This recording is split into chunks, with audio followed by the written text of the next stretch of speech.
Mangku.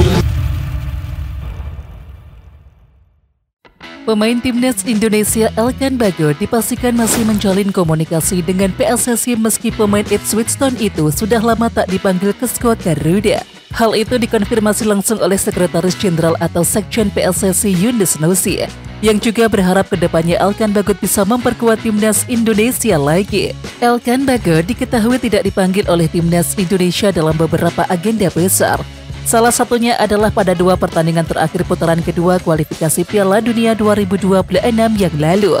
Kedisiplinan Elkan Bagot diduga sedang dipermasalahkan oleh pelatih timnas Indonesia Shin Tae-yong. Pelatih asal Korea Selatan itu kemudian mengandalkan Jordi Amat, Justin Hubner, hingga Cheitis untuk mengisi pos kosong yang ditinggalkan oleh Elkan Bagot. Namun begitu, Elkan sejatinya masih berpeluang untuk bergabung dengan timnas Indonesia lagi. Ya, Yunus Nusi mengatakan bahwa PSSI tetap menjaga komunikasi dengan Elkan meski sang pemain tak dipanggil di beberapa laga terakhir.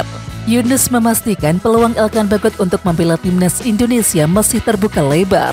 Tim kita juga tetap bangun komunikasi dengan Elkan Bagot dan ya siapapun mereka, siapapun pemainnya yang sudah berpaspor Indonesia, kita juga berharap bisa memperkuat tim kita, kata Yunus Nusi kepada awak media Jumat 5 Juli 2024.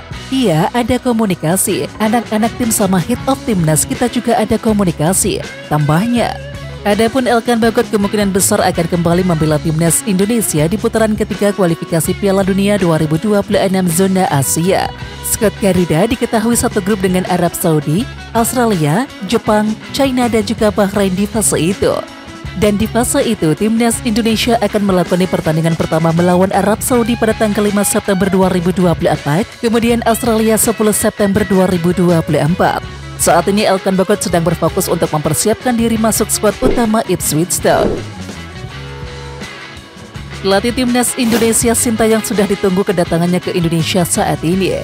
Shin Tae-yong masih berada di Korea Selatan sejak berlibur setelah FIFA Matchday Juni 2024. Kabarnya Shin jatuh sakit dan juga membuatnya menunda keberangkatan ke Indonesia yang dijadwalkan pada awal Juli ini.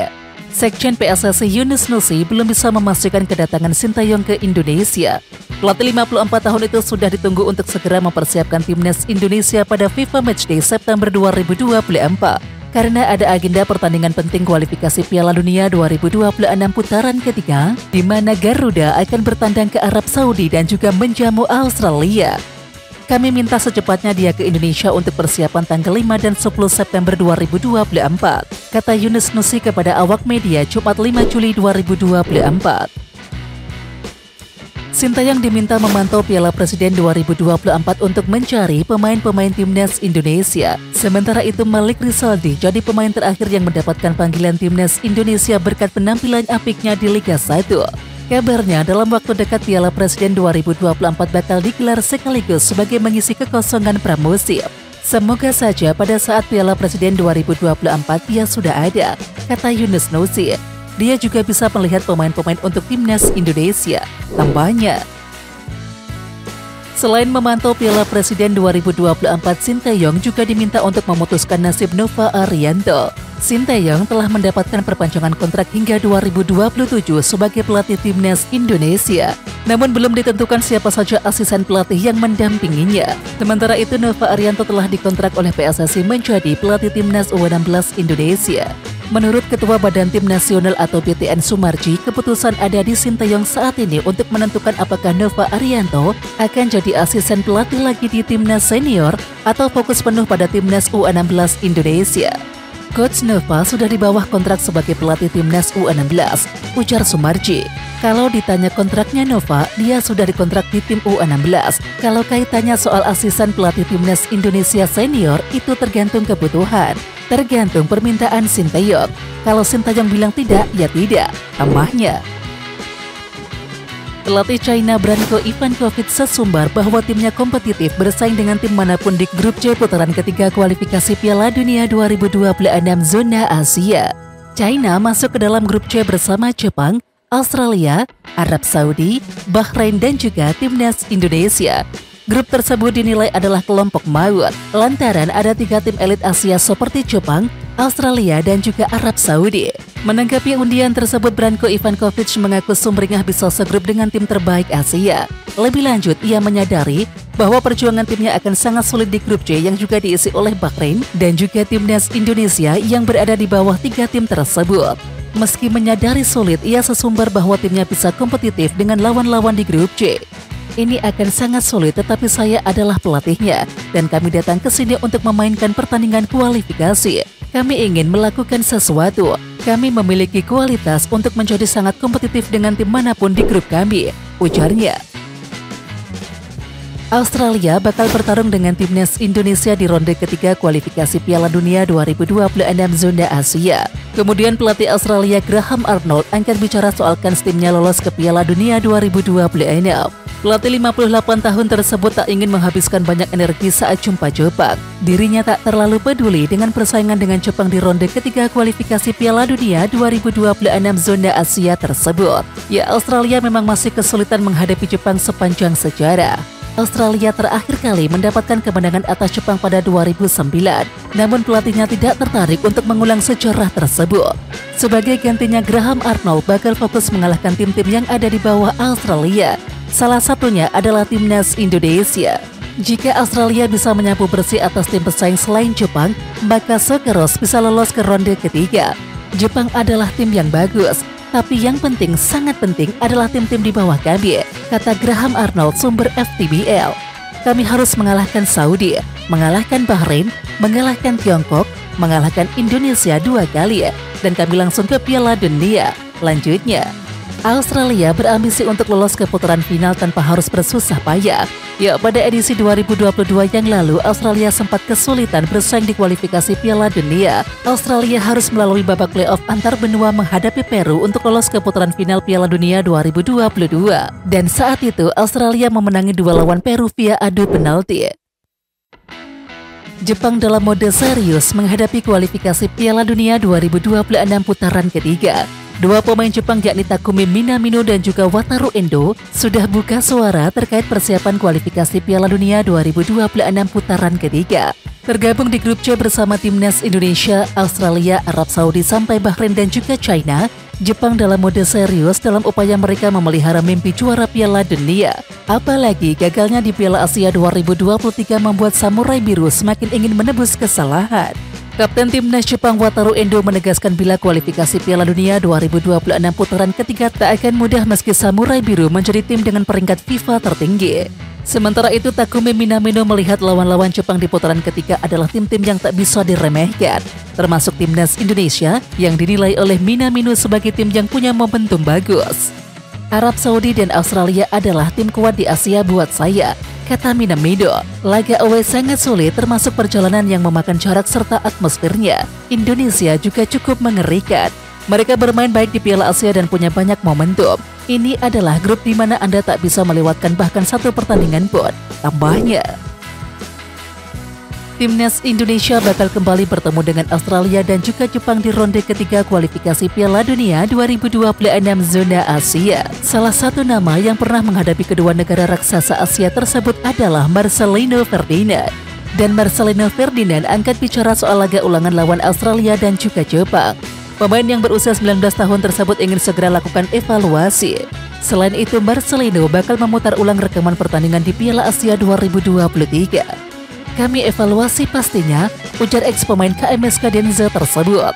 Kami melihat lagi rekaman pertandingan di Piala Asia. Kami akan melihat dan mengevaluasi celah dan mana yang kami bisa perbaiki dan bisa kembangkan, ucap Marcelino. Sementara itu, timnas Indonesia bakal menghadapi Australia terlebih dahulu dari rangkaian ronde ketiga. Laga tersebut bakal digelar di kandang sendiri, yakni pada tanggal 10 September 2024 di Stadion Gelora Bung Tomo, Surabaya. Usai laga lawan Australia, timnas Indonesia menantang Jepang 2 bulan kemudian. Laga tersebut bakal digelar pada tanggal 14 November 2024. Ketua Umum PSSI Erick Thohir terlihat mengajak legenda sepak bola Australia Tim Cahill berkunjung ke Pura Mangkunegaran, Solo. Kunjungan ini di-share oleh Erick Thohir dalam unggahan terbarunya di Instagram pribadinya Sabtu 6 Juli 2024. Dalam video tersebut, ia terlihat menikmati kunjungannya bersama Tim Cahill ke Pura Mangkunegaran, Solo. Beberapa kali orang nomor 1 di PSSI itu juga terlihat berbicara dengan legenda Australia tersebut. Sebenarnya tim Cahill ini diketahui belum lama ini datang ke Indonesia untuk menyaksikan pertandingan Australia U16 bertanding di Asian Cup U16 2024 di Solo. Setelah timnas U16 Australia keluar sebagai juara Asian Cup U16 2024 itu, tim Cahill pun menikmati waktu di Indonesia. Ia diketahui cukup dekat dengan Erick Thohir. Untuk itu saat di Solo ini Erick Thohir pun mengajak mantan pemain Everton tersebut keliling ke beberapa tempat di Solo. Erick Thohir mengatakan bahwa ia tengah mengenalkan Indonesia kepada legenda Australia tersebut. Pemandangan lucu terlihat ketika tim Cahill dan juga Erick Thohir berkunjung ke Pura Mangkunegaran. Saat kunjungan tersebut terlihat ada warga yang meminta foto sama pria yang juga menjabat sebagai Menteri BUMN tersebut. Saat Erick Thohir tengah berfoto, tim Cahill pun secara otomatis ikut memotret Erick Thohir dengan warga. Ternyata hal itu membuat netizen salah fokus saat tim Cahill memotret Erick Thohir. Salah satu netizen mengatakan bahwa tim Cahill menjadi tukang foto hanya saat di Indonesia.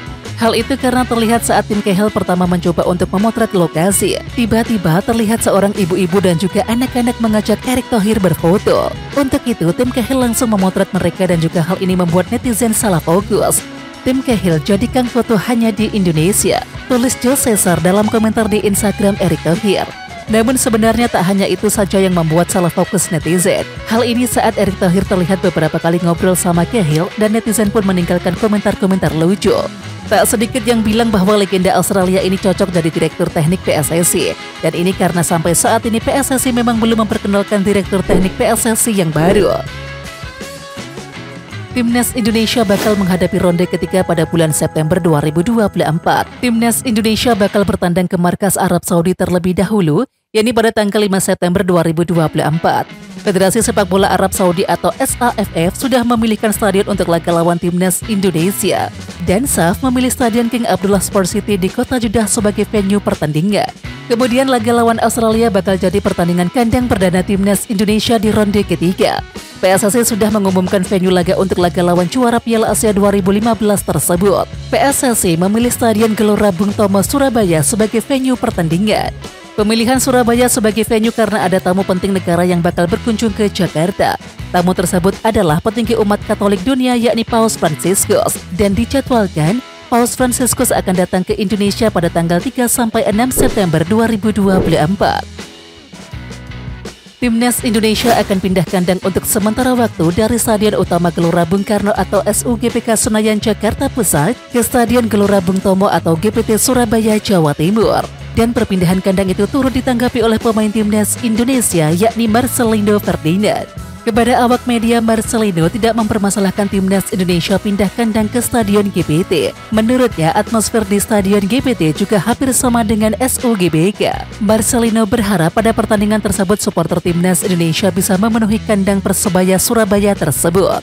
Saya percaya orang-orang Indonesia dimanapun kami bermain pasti ramai. Apalagi di Surabaya, kota saya sendiri, kata Marcelino Ferdinand. Ya, Marcelino Ferdinand juga merasa senang jika Timnas Indonesia bisa bermain di Stadion GPT. Ia mempunyai motivasi lebih untuk bisa bermain lebih baik dalam pertandingan nanti. Ini bukan pertama kalinya Timnas Indonesia berkandang di Stadion GPT. Pada September 2023, Timnas Indonesia pernah bermain di Stadion GPT saat melawan Turkmenistan. Dan saat itu Timnas Indonesia menang dengan skor 2-0 atas Turkmenistan. Pelatih Timnas Filipina Tom Sayenfit berharap bisa membangun tim yang lebih kuat. Filipina jadi salah satu tim yang gagal melaju ke putaran ketiga kualifikasi Piala Dunia 2026 zona Asia. Pada laga terakhir fase grup mereka harus tumbang dengan skor 2-0 dan juga harus puas berada di dasar klasemen. Tom Sayenfit menjelaskan bahwa timnya masih bisa terus berkembang. Tujuan terdekat tentu agar bisa mencapai level tim kuat Asia Tenggara saat ini. Dan Timnas Indonesia, Thailand, dan juga Vietnam masih menjadi tim papan atas dan juga sulit untuk dikalahkan. Mantan pelatih Timnas Malta ini menilai bahwa The Aztecs harus bisa segera naik kelas. Nantinya pemain yang memiliki darah Filipina akan bersedia bergabung dengan mereka. Saat ini ada banyak pemain yang sebenarnya bisa membela Filipina dan mereka berkarir di luar negeri. Namun mereka harus benar-benar memilih pemain berkualitas dan juga sesuai dengan kebutuhan tim. Filipina sendiri memiliki sistem kewarganegaraan ganda yang sebenarnya memudahkan hal tersebut. Masalahnya mereka masih muda dan juga belum mendapatkan jam terbang bersama tim senior.